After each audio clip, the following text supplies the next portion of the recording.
para glorificar e honrar o nome do nosso Deus, juntamente com essa amada igreja. Confesso ao Senhor que, como me já é de costume, me sinto pequeno para transmitir tão grande palavra aos vossos corações.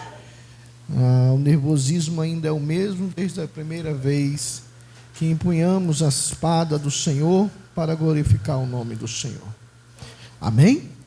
Abra sua Bíblia no livro de Mateus, capítulo de número 14, o versículo de número 22. Você que puder me acompanhar, se você puder me acompanhar nessa leitura, amém? Estarei lendo. Louvado seja o nome do Senhor.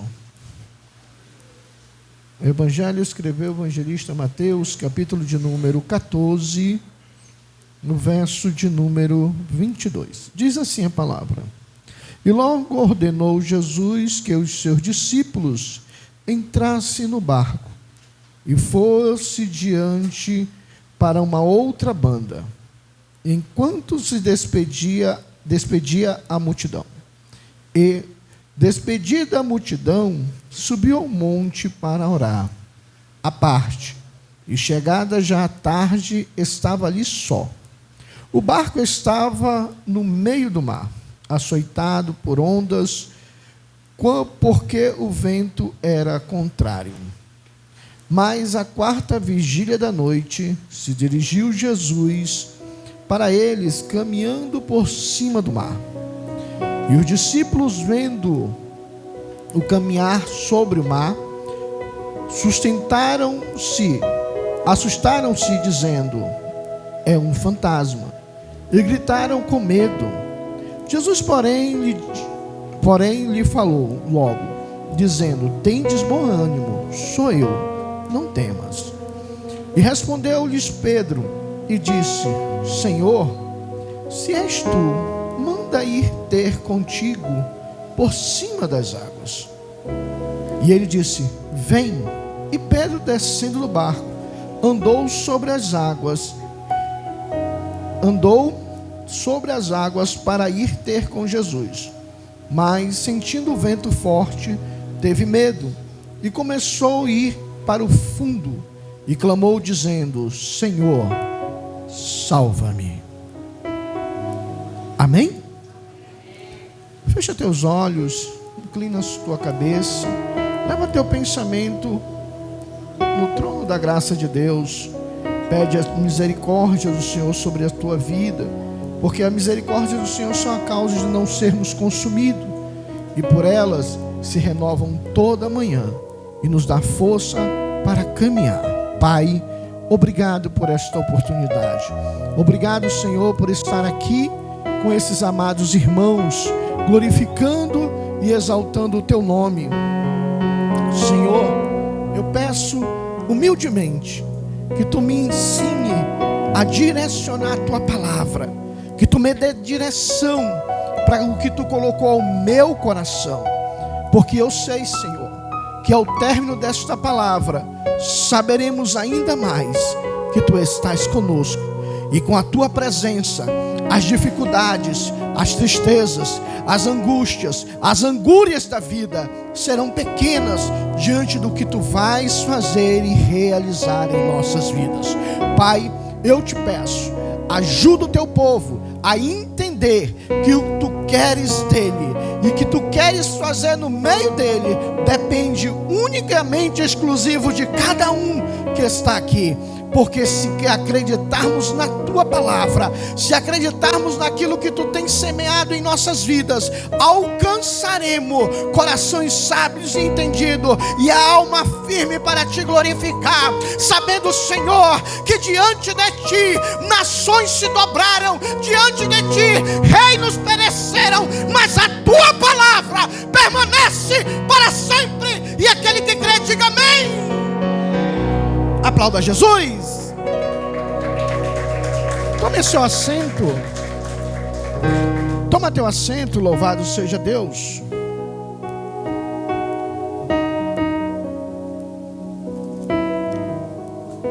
Esse texto é um texto pregado já por muitos, né?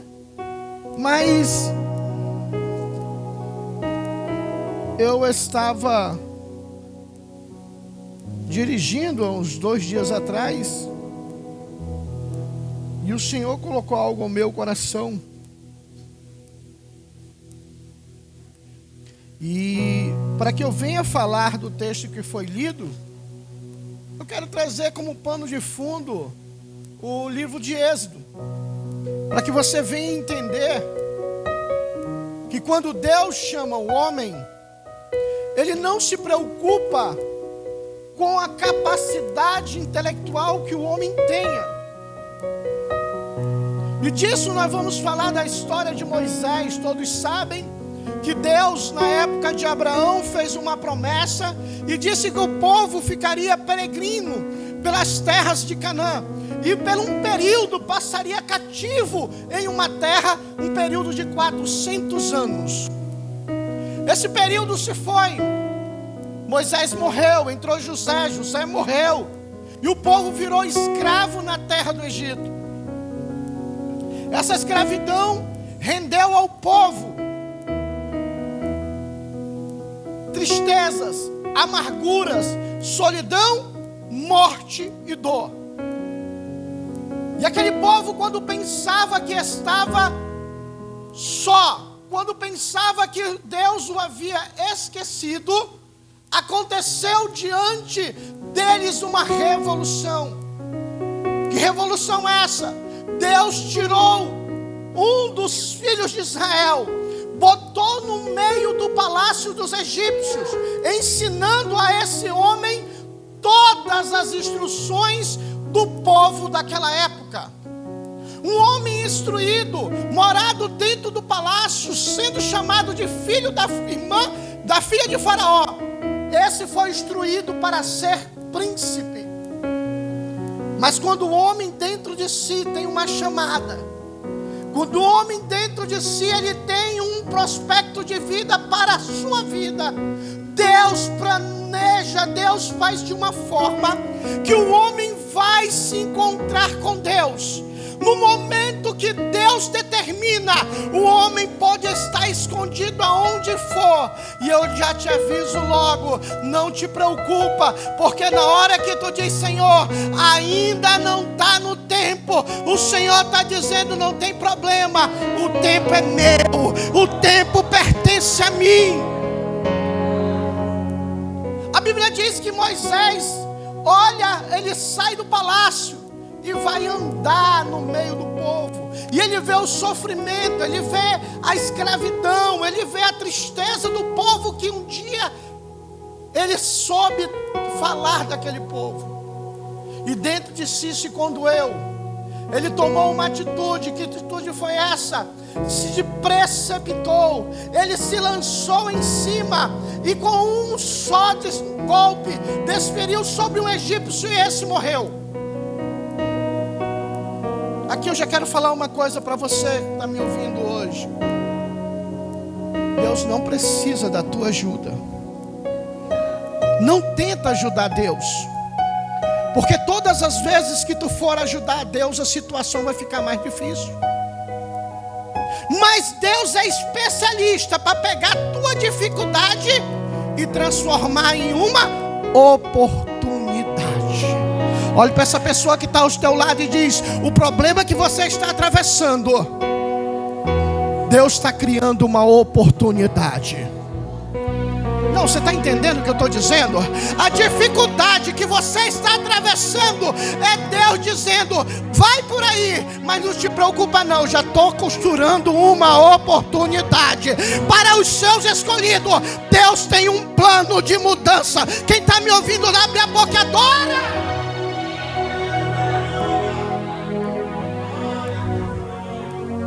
A Bíblia vai dizer que agora Moisés vê a situação e ele enterra aquele corpo e vai se esconder. Uma outra vez Moisés resolve sair no meio do povo de novo e vê 2 egípcios discutindo, 2 hebreus discutindo, e ele resolve intervir. E um daqueles egípcios era aquele que estava sendo açoitado. Quando viu Moisés acertar golpe e ele ia a óbito morrer. E Moisés, vamos agora configurar. Não faça isso, para com isso, não briga desse jeito. E o egípcio disse, tu vai fazer comigo, com o hebreu, tu vai fazer comigo como tu fez com o soldado egípcio? Moisés ficou com medo e correu e fugiu. A Bíblia diz que ele vai se esconder aonde? No deserto. Tem deserto que Deus te conduz. Mas tem deserto que você vai em busca. E tem deserto que é esconderijo.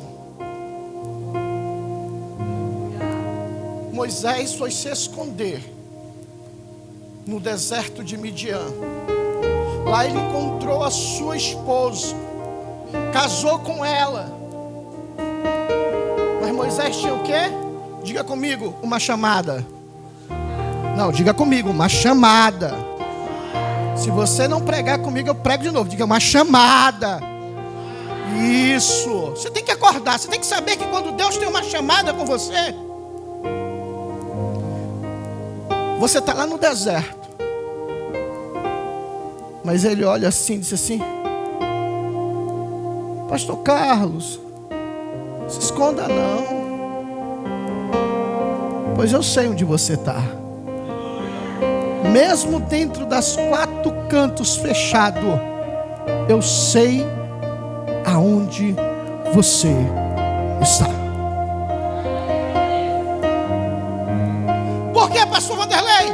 Porque quando você está preso dentro do teu deserto, tu acha que você está escondido, largado, esquecido, mas os olhos de Deus estão sobre você, e a chamada de Deus, ela vai em tua direção, e no momento que você menos esperar, ela surge. E nessa noite eu quero dizer para você que tem chamada e que se escondeu no deserto para dizer não à sua chamada, Deus está indo ao encontro de você.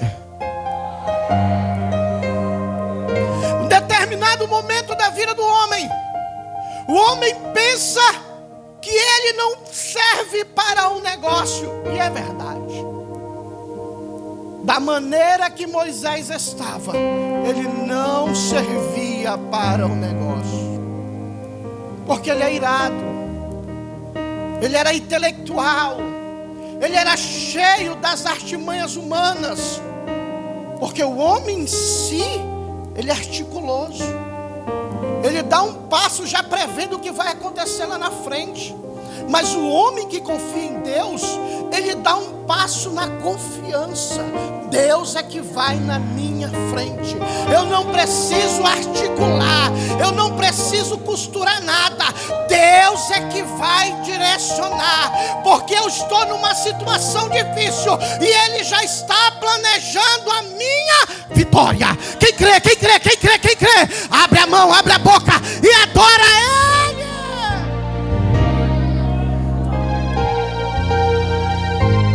Alabadarachara mandarabacala sura mandarábia ramandou que vesuminar a sérgia. Quando Deus despiu Moisés, que agora nem saber mais falar ele sabia. Sabe por quê, irmãos? Porque quando ele estava lá no deserto de Midian, ele perdeu o contato com as pessoas da sua linhagem. Ele perdeu o contato com as pessoas onde ele tinha sido criado, dentro do palácio de Faraó. Agora ele estava despido da sua natureza intelectual, do seu conhecimento, e ele estava agora à mercê do conhecimento de quê? Cuidar de ovelhas. Muita gente que diz que ser pastor é fácil. Estou falando pastor de ovelhas. Não é, irmão. Você não tem tempo. As ovelhas dependem de você e você depende das ovelhas. Porque se o pastor tratar mal as ovelhas, elas não progridem. A lã fica velha, seca, ela não tem seda, está na lã. Mas uma ovelha bem cuidada, a lã dela brilha, ela traz recursos para esse pastor. O que eu estou dizendo aqui? Deus foi mostrar para Moisés que se ele largasse o palácio como largou, largasse agora as ovelhas como largou, ele ia botar uma dificuldade ainda maior na mão dele, cuidar mais de 3 milhões de vidas. Todos conhecem a história, eu não quero me alongar, mas a Bíblia vai dizer que na última praga, Deus extermina os primogênitos do Egito. E agora o faraó permite na sua angústia que Moisés e o povo saíssem do Egito. E no meio da trajetória, Deus vai lá e diz: não é só isso que eu quero que o negócio fique mais estreito. Escute, quando você pensa que está se escondendo, as coisas ficam até pior, mas Deus está dizendo o quê? Eu estou aqui, e tu continua na tua peleja. Entenda, Deus queria mostrar para Moisés que tudo que ele tinha visto no Egito era apenas um fragmento do que Deus queria fazer na vida dele. Sabe por quê, irmãos? Porque quem tem chamada tem que confiar na chamada. Quem tem chamada tem que confiar que foi ele que chamou. Sabe por quê? Porque no dia que não tiver o pão, o arroz, o feijão, tu vai dizer: meu Deus, tu me abandonou. Não, ele só está provando a tua fé. No dia que tu tiver sem dinheiro para pagar a tua luz, a tua água, e não tiver nada para fazer, Deus está dizendo: crê que eu sou Deus. Quem tem chamado, irmãos, sofre, mas Deus não deixa ele sozinho. Quando Moisés estava fugindo no deserto do Sinai, que ele estava em direção ao Mar Vermelho, ele olha aquele mar na sua frente e imagina o quê? Vou morrer. O povo chega a dizer: por que tu nos trouxe aqui, Moisés? Não havia sepulcro no Egito para todos nós. Moisés, que confiou, viu o milagre, viu a manifestação de Deus, o que é que ele diz? O que é que nós vamos fazer, Senhor? E Deus diz o quê? Diga ao povo o quê? Marche. Não, você não entendeu, deixa eu explicar para você. Deus está dizendo: você pode até parar, só não pode olhar para trás. Pastor, porque diante da dificuldade você olha assim: meu Deus, e agora? Ele parou, mas não olhou para trás, porque Deus diz: o Senhor acredita, vai. Tu já pegou a história? Não, tu não pegou não. Deus está dizendo assim: ó, tu tem chamada, mas eu cuido de ti. Vai, não olha para trás, continua caminhando. Tá doendo? Marcha, porque eu piso contigo na terra.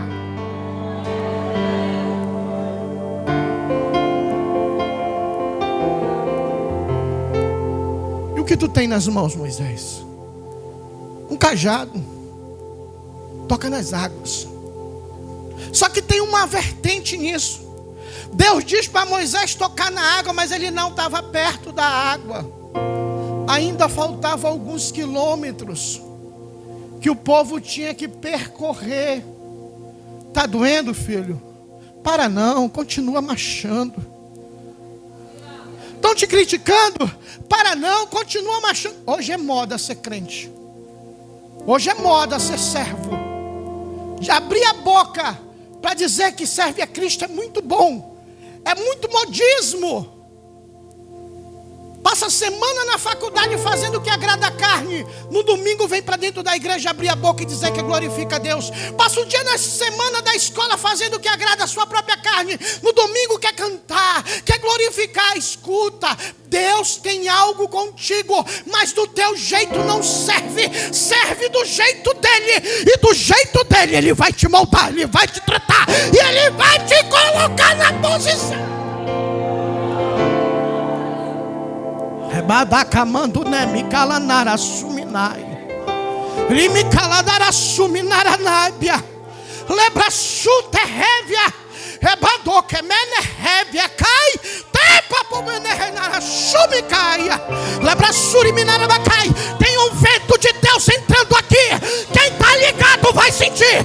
Quem tá mamaia mando de que minara manara suminara bacaia. Tepa toca révia sé e pano venera suminai. Ah, general, tá ligado, saiba que o que tu tá passando é um processo, é Deus te limpando. Deixa eu te contar uma coisa. Amazonense, todos os amazonenses conhecem. O tucumã é uma das frutas mais que os amazonenses provam, e são raros aqueles que não gostam. Como até com casca, só por causa da preguiça de descascar. Mas vamos lá. Quando você tira o tucumã, tem um processo. Que processo é esse? Você tem que pegar a vara, colocar e puxar. Só que o processo não é derrubar o cacho, é limpar o pé. Porque o que cai no pé do tucumã é o que? Espinho. E para você comer do fruto, tem que limpar o pé. Não entendi, pastor. Deixa eu te dizer para você. Deixa eu falar para você provar. Aleluia. Desse maná que nós temos chamado tucumã. Você vai ter que limpar o pé. E limpar o pé não é de qualquer jeito não. Você tem que puxar aqueles espinhos e que com cuidado. Por quê? Porque tem aranha. Tem cobra que se esconde lá dentro. Você não pode botar fogo, porque se você botar fogo, queima o pé do tucumã, porque é uma árvore seca. Ele no ano que vem não dá mais fruto. Você tem que puxar com cuidado e fazer o que nós chamamos de coroamento, para que quando o tucumã cair, ele fique todo ao redor da árvore. Sabe o que Deus está dizendo para mim, para você hoje nessa noite? O que está passando é só um processo para limpar o pé. Porque o que eu tenho para derramar na tua vida, não posso derramar agora. Tem que estar limpo, tem que estar tratado, tem que estar purificado. Tu vai provar, mas tu tem que limpar primeiro. Ei, o que tu tem que tirar, Deus não vai tirar por você. O que tu tem que limpar, Deus não vai limpar por você. Larga de ser prepotente e limpa o pé, limpa. Pastor, não entendi. Tira as impurezas deste mundo da tua vida.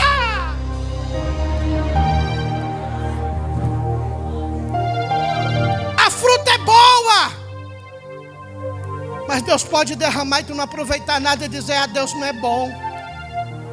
É porque você não deixou Deus tratar.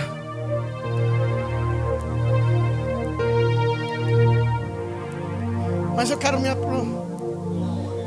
Deus vai agora. Chegou o momento de Moisés tocar nas águas. As águas se fendem. E se cumpre uma profecia dito lá atrás: esse povo que te persegue não mais o verá. Não entendi, pastor. Essa luta que te persegue, se tu fores fiéis, tu não vai ver mais ela. Ai, pastor, não estou entendendo ainda. Eu estou te dizendo, se tu acreditar que Deus te chamou, que Deus está contigo, tu vai só obedecer e executar o mandado dele, e o milagre vai chegar. Quem crê? Abadarassura mandarabacai. Ei, tu está entendendo o que eu estou dizendo? Se você crê, o milagre vai chegar.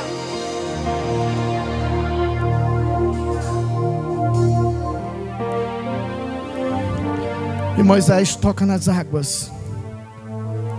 O mar se fende em dois. Aí Deus disse: agora é comigo. Deus abriu o mar. O mar se fendeu em dois. Escute. Por que Deus disse agora é comigo? Porque estava dia. E os egípcios não iam cair na armadilha se enxergasse. Deus transfere a nuvem lá para trás. aonde há uma escuridade tremenda, onde eles não enxergam.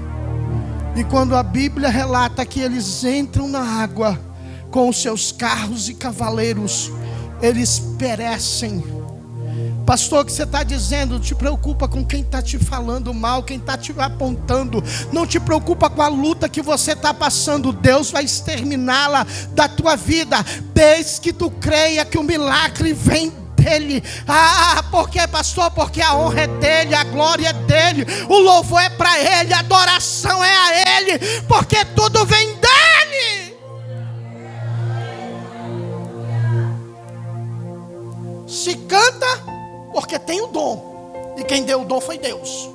Se prega porque tem o dom, mas quem deu o dom foi Deus. Porque o homem sem o louvor, mas se não tiver o chamado e o dom, não é nada. O homem quem prega, mas se não lê e não comer a palavra, Deus não está com ele.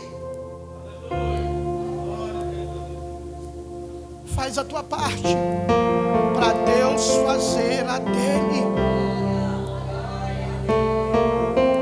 A Bíblia vai dizer que Deus consome os faraó, seus cavalos e cavaleiros. Pastor, o que tem isso a ver o tema que o senhor leu? Que Jesus foi em cima das águas para ter com os discípulos, e Deus exterminou os discípulos, os inimigos do Egito, de Israel, para não perseguir mais o povo de Deus. Deus vai ao teu encontro para resolver o teu problema.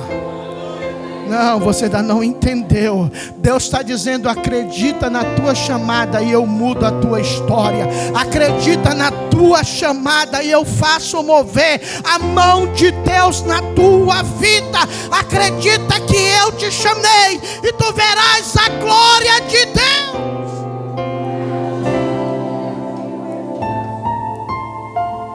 Deus não quer homens preparados. No meio de Israel, de 3 milhões de homens, tinha um jovem chamado Josué. Deus olhou para ele, ele era fiel. Ele estava junto a Moisés de dia e de noite. E quando chegou o momento de Moisés partir para o Senhor, precisava de um sucessor. E Deus não foi buscar longe, não. Ele escolheu daqueles que estavam ali perto. O que eu entendo com isso, gente? Eu entendo que quando chegar a tua hora, tu não precisa ir para as grandes igrejas, tu não precisa ir para os grandes templos, para os grandes ministérios. Deus vai te levantar onde Ele quer e te usar como Ele quer.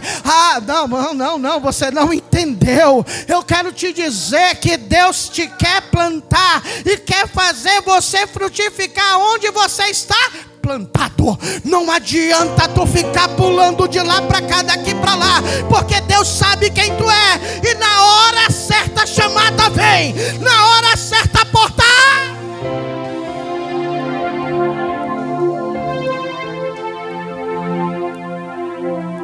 Mas Deus falou, porque não se cumpriu, porque não chegou o momento. Deus te chamou para servir. Não consegue servir a um, como é que tu vai querer servir a uma congregação, a um ministério, a um ciclo de oração, onde você tem que se doar por aquele que tem a necessidade de ouvir uma palavra? A Bíblia diz que Deus chama Josué, e Deus diz assim: assim como eu fui com Josué, com Moisés, eu serei contigo. E a partir do momento que o povo tinha uma grande dificuldade pela frente, o que era? O Jordão. Primeiro, o Mar Vermelho. Segundo, o Jordão. O que quer dizer isso, pastor? Quer dizer que a dificuldade muda. O Mar Vermelho era um mar, e o Rio Jordão é um rio caudaloso, com correntes, acho que nós chamamos de corredeiras. com banzeiros. Assim era o Jordão. E quando Deus chamou Josué, Moisés já estava morto. Só tinha um lugar para correr. Para onde? Para os pés do Senhor. Sabe por que tu te acha sozinho? É porque Deus está dizendo: corre para mim. Eu tenho a tua resposta. Chega em mim, que eu vou resolver o teu problema. Só que quando foi com Moisés, o povo não se preparou não. Por quê? Porque tinha um homem que já estava preparado há 40 anos por Deus. Porque o tempo que Moisés passou no deserto de Midian foram 40 anos. Dos seus 120 que ele viveu, 40 ele passou no Egito, 40 ele passou no deserto de Midian, e 40 para o povo traduzir na terra de Canaã, para conhecê-la de longe. Porque Moisés não entrou. Agora quem vai fazer o povo entrar é quem? Josué. Você vai já entender. A primeira coisa que o povo, Josué diz: olha, diz para o povo santificar. A dificuldade não era o rio, era um rio.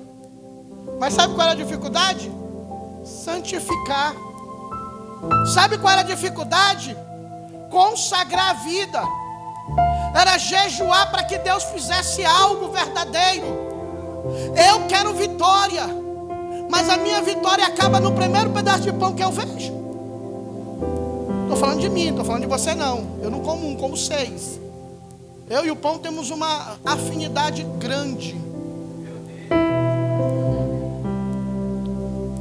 Ninguém disse, o pão inventaram lá atrás, não foi culpa minha. O negócio é bom, gente. E eu descobri um ali que já vem com queijo dentro, ó. Aí o negócio é sério. Eu levo 3 para casa, mas antes de chegar em casa eu já comi um no caminho. É uns pãozinhos de leite assim, bom negócio, ó. Mas volta a história. Aí diz assim: Jesus, eu quero uma vitória. Aí se levanta um adversário grande, e ele diz o quê? Ah, eu não consigo. Por quê, irmãos? Porque está desarmado. Porque a arma do cristão virou apenas um molde para levar para a igreja. É a palavra. Hoje, não sou contra, tenho também. Mas hoje já ficou comum, a gente não traz nem a Bíblia mais para a igreja, já o celular. É comum, eu tenho. Mas a minha Bíblia anda comigo dentro do carro. Eu tenho Bíblia onde você nem imagina, que é para quando eu tiver um tempinho comer alguma coisa. Às vezes eu não como nem um capítulo todo, porque quando eu me prendo em uma coisinha, aquilo ali mexe comigo. E quando eu comecei a olhar e dizer assim: Senhor, o Senhor disse assim: ó, como é que tu quer vitória? Te consagra, te separa, porque o teu inimigo tem cástica de demônio, tem demônios no reino espiritual, que você só vence ele com jejum e oração, com santificação, com prudência, com vigilância.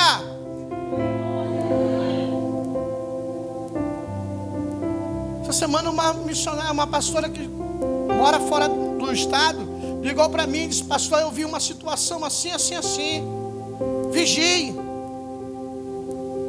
Eu podia ter dito para ela: tu não conhece a minha vida, tu não sabe o que eu vivo com Deus. Sabe o que eu fiz? Diga amém, irmão, eu vou fazer mais. Eu vou vigiar mais.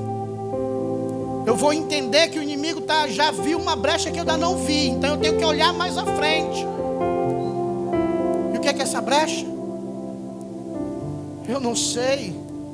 Mas eu sei que Deus já mostrou. A Bíblia diz lá em Amós que Deus não deixa nada acontecer antes de revelar os seus servos, os profetas. Se você está na brecha, se você está na posição, Deus vai lá e diz: olha, o mal vem, a dificuldade vem, te coloca na brecha.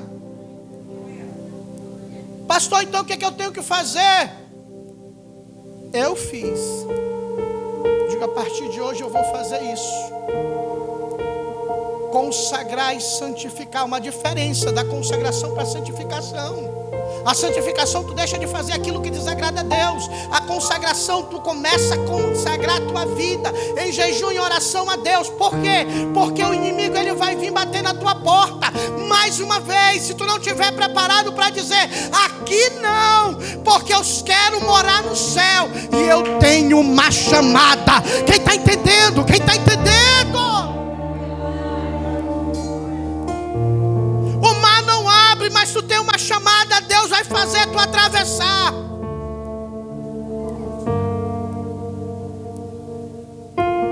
No livro de Êxodo, Moisés tinha chamada e tinha um cajado, e ele teve que levar o cajado até a água. No livro de Josué, Josué tinha chamada, mas agora ele não tinha mais o cajado, mas ele tinha a arca.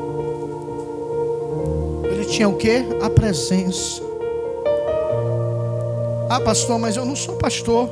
Mas tu tem a presença. Ah, mas se o meu pastor não me atende, tu tem a presença. Coloca a presença na tua frente. Quem aqui hoje, não seja hipócrita, levantar a mão, dizer que faz sem fazer, e não levante a mão se você faz. Eu só vou falar. Quem hoje tirou, eu não vou botar 5, eu vou botar 1 minuto, e disse: obrigado, Jesus. Obrigado, Senhor. Obrigado porque eu tenho, porque tu me deste. Eu tenho fôlego de vida porque tu me deu. Eu estou andando de carro, de a pé ou de ônibus porque tu me deu condições. Obrigado, Senhor, porque tu és tudo na minha vida, e sem ti eu não sou nada. Eu sou desprezível, homem miserável que sou, despido da glória de Deus. O homem não é nada. E o que Deus está dizendo para mim e para você hoje? Te reveste da minha presença, adora o meu nome. Você já adorou? Quando estava louvando aqui o hino da harpa, eu via poucas vozes cantando, aleluia. Mas Deus estava dizendo: eu tenho promessa que você seja firme, só seja permanente, porque eu tenho promessa. Mas eu não tenho promessa para qualquer um, não. Eu tenho promessa para os guerreiros. Eu tenho promessa para aquele que não abaixa a cabeça para o mal. Eu tenho promessa para botar na mão daquele que me busca a verdadeira vitória. Aí sabe o que eu vi? Lá vem a missionária Nauzira cantar que nós temos um lugar para ir. Vai se cumprir a promessa. A promessa não é casa boa. A promessa não é carro. Não é conta bancária azul, não. A promessa é céu. A promessa é céu, gente. A promessa é céu. A promessa é céu, é céu, é céu. Olha para essa pessoa e diga: a promessa não é o que tu tem, a promessa é céu. A promessa é céu.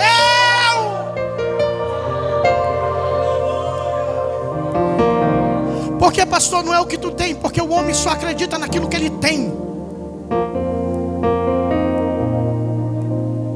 Mas quando o homem tem a promessa de morar no céu, o esforço é dele. Quando o homem se santifica, quando o homem consagra a sua vida, Deus está dizendo: não é porque o inimigo está indo diante de ti, não. É porque tu está se afastando do mal e se apresentando a mais ao Senhor. Quando você diz não para o pecado, o Espírito Santo começa a andar na tua direção. Quando você diz não, Satanás, aqui dentro não, o Espírito Santo começa a levantar a bandeira da vitória, dizendo: nós já vencemos. Quem está entendendo? Quem está entendendo? Deus vai diante daquele que tem chamada.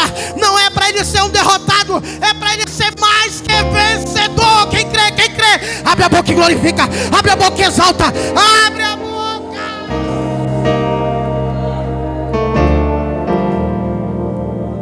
Oh, aleluia. Aleluia.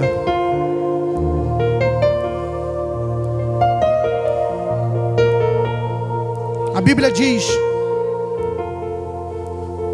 está no capítulo 3 de Josué, depois você procura.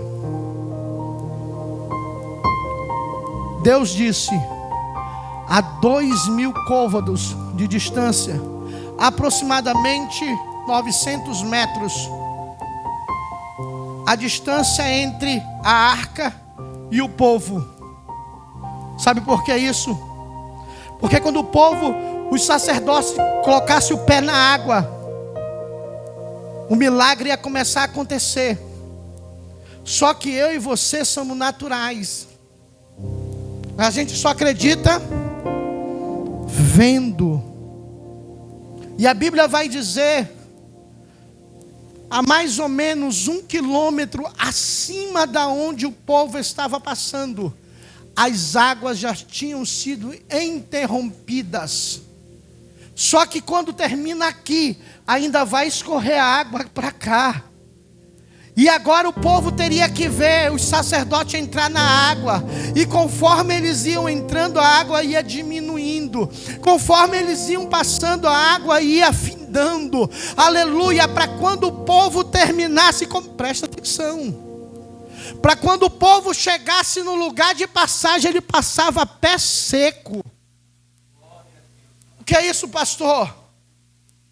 Quando tu vê teu pastor, teu sacerdote chorando por você dentro da igreja ou em casa, ou até no culto, é porque ele está preparando o caminho para tu passar, para que você chegue do outro lado com o pé seco, para que se você ouvir a voz do teu servo, do servo de Deus, dizendo vem nessa direção, aleluia! Não posso botar a mão para os que eu não conheço, mas esse aqui eu conheço. A missionária me convidou vários dias. Eu disse, não vou não. Pode perguntar dela. Eu disse, não vou não. Ah? Queria mesmo. Se ela pudesse andar atrás de mim, ela andava. A última vez que ela me ligou, ela disse, o pastor queria você aqui. E para esse homem eu devo favores. Mas Deus disse, vai. E eu estou aqui, você pode crer ou não. Porque Deus me enviou para dizer, me escuta. Mas escuta quem eu coloquei na tua frente. Porque se tu ouvir o que eu te coloquei na frente, Ele nunca vai dizer para você, isso eu tenho certeza. Vai para a esquina se prostituir. Vai mentir. Vai fazer pornografia nas redes sociais. Você não vai vir desse homem. Eu tenho certeza. Mas você vai dizer, vem para a oração, vem ler a palavra, vamos jejuar, vamos buscar Deus. Se você ouvir, quando você botar o pé dentro do rio, as águas já estão secas, tu não vai melar teu pé, tu não vai ficar preso na caminhada. Sabe por quê? Porque para pedir todos podem pedir, mas só vai receber quem tem negócio com Ele. Aleluia! Sabe por quê? Porque tem que ter crédito com Deus. Deus ama a todos, é verdade, mas você tem que ter crédito com o Pai. E para isso eu posso dizer para você, se está faltando, chegue com ele, pastor, estou passando numa luta. Que hora o senhor está orando aí que eu vou orar com o senhor? Eu vou orar com o senhor para Deus mudar a minha história. Meu irmão sofreu um infarto e um derrame ao mesmo tempo. Ele teve um negócio no meio do peito dele, lá não sei direito o nome.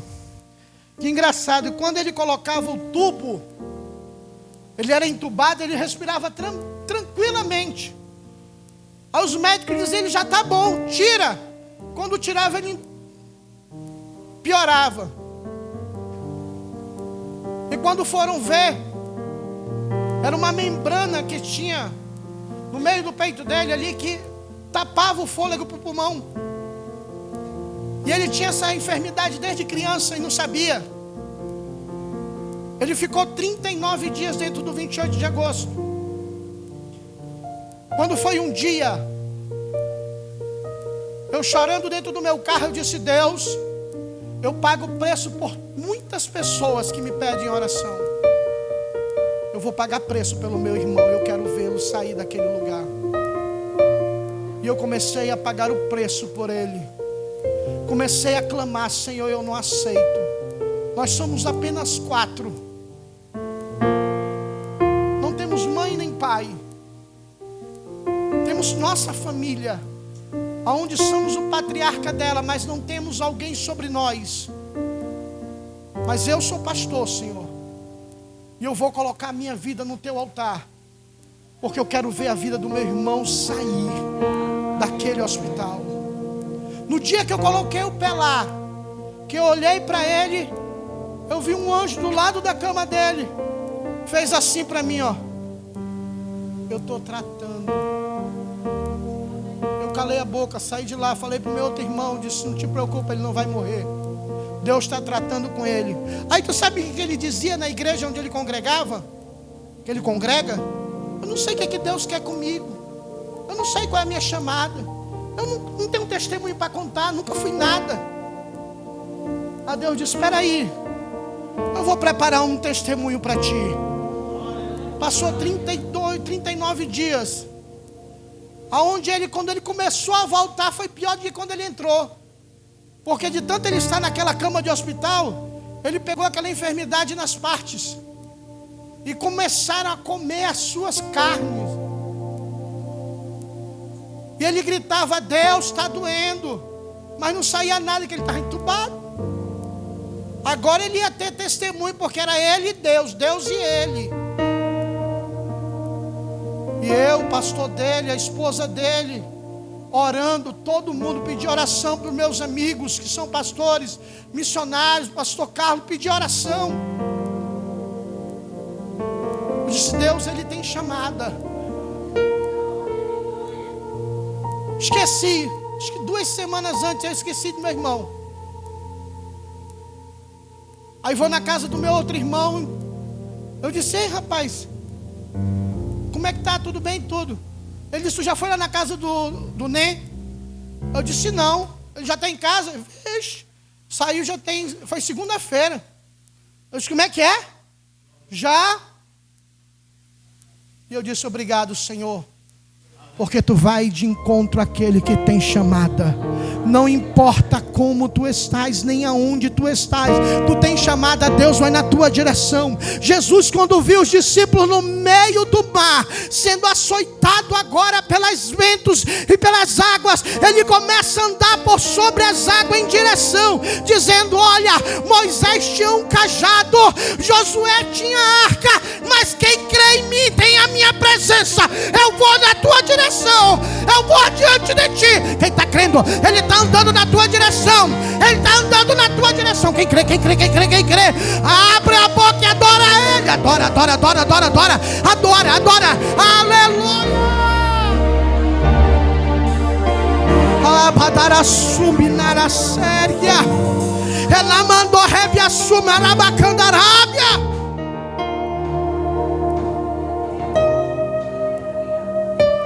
Aí a gente vem para um culto.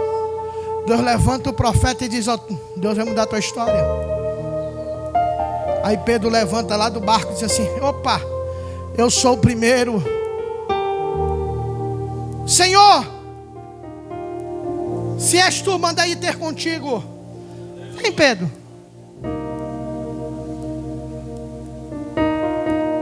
Mas a Bíblia diz que no meio do caminho, Pedro fica temoroso, medroso, com medo. E ele começa a afundar. Aí eu vou parar para te dizer uma coisa. Você sabe por que o problema parece que está te cobrindo? É porque você ainda não olhou para quem está com a mão estendida. A mão está estendida. A mão está estendida. Desça a mão aqui, meu filho.